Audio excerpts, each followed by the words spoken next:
Hi అండి, అందరికీ నమస్కారం. అందరికీ రాఖీ పండుగ అనగానే ముందుగా గుర్తొచ్చేదంటే స్వీట్స్, అలాగే రాఖీలు.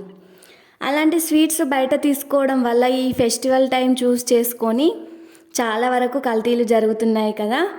అందుకోసమే నేనే ఇంట్లోనే సింపుల్గా ఇలా స్వీట్స్ ప్రిపేర్ చేయడం చూపిస్తున్నాను. చూడండి, అందరికీ నచ్చుతుంది. అలాగే మీ బ్రదర్స్కి కూడా చేసి పెట్టండి. ఈ స్వీట్ కోసం అయితే నేను పుట్నాల పప్పు తీసుకుంటున్నాను. ఈ పుట్నాల పప్పు ఒక కడాయిలో తీసుకొని నేను ఒక 1/2 కేజీ వరకు తీసుకున్నాను. ఆ 1/2 కేజీ పుట్నాల పప్పులో కొద్దిగా నెయ్యి వేసుకున్నాను.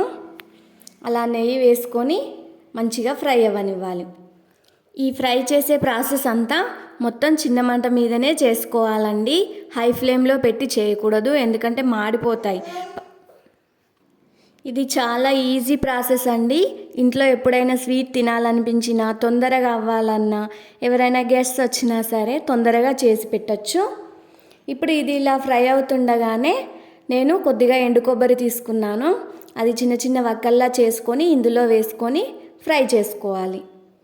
చూడండి, మొత్తం గోల్డెన్ కలర్లో వచ్చేంత వరకు చిన్న మంట మీద బాగా ఫ్రై చేసుకోవాలి. కలర్ చేంజ్ అవుతుంది కదా. ఇలా టోటల్గా కలర్ చేంజ్ అయిపోయిన తర్వాత ఇందులో ఒక 2 యాలకులు వేసుకొని నేను మెత్తగా మిక్సీ పట్టి పక్కన పెడతాను. ఇప్పుడు ఇదే కడాయిలో కొద్దిగా బెల్లం, అంటే నేను 1/2 కేజీ వరకు పుట్నాల పప్పు తీసుకున్నాను కదా. బెల్లం కూడా 1/2 కేజీ తీసుకోవచ్చు, కానీ నేను కొద్దిగా స్వీట్ తక్కువ తింటాము. అందుకోసం నేను ఒక 200 గ్రామ్స్ వరకు బెల్లం తీసుకుంటున్నాను. అందులోనే ఒక చిన్న గ్లాసెడ్ వాటర్ పోసుకోవాలి. ఇది పాకం లాంటిది ఏం రావడం అవసరం లేదండి, జస్ట్ బెల్లం కరిగితే చాలు మనకి. చూడండి, బెల్లం ఇలా కరుగుతున్నప్పుడు మనం ఆ పుట్నాలంతా ఉంది కదా, అది పౌడర్లా చేసి పెట్టుకోవాలి. చల్లారిన తర్వాత పౌడర్ చేసుకోండి. ఇలా ఇదంతా కరిగిన తర్వాత మనం మిక్సీ పట్టుకున్న పుట్నాల పప్పు పొడి ఉంది కదా, అదంతా ఇందులో వేసుకొని మంచిగా కలుపుకోవాలి.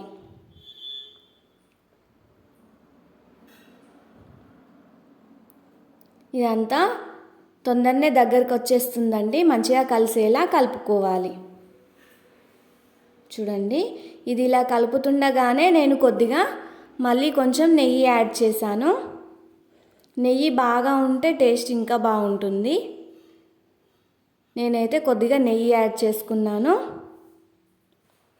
మళ్ళీ ఒకసారి అంతా మంచిగా కలుపుకొని ఇదంతా దగ్గర పడేలా అనుకోవాలి.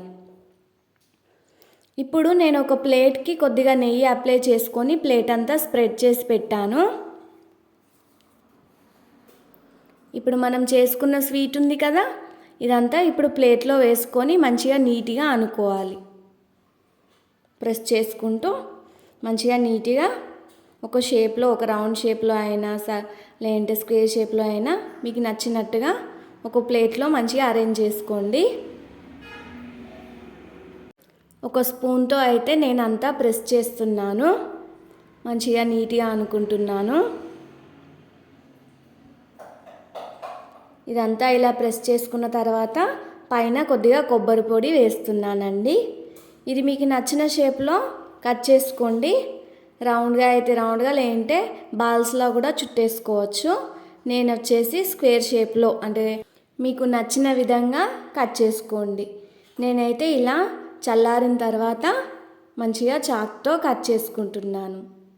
చూడండి, ఈ స్వీట్స్ అయితే అందరికీ నచ్చుతాయి, అలాగే ఈజీగా తొందరగా అయిపోతాయండి.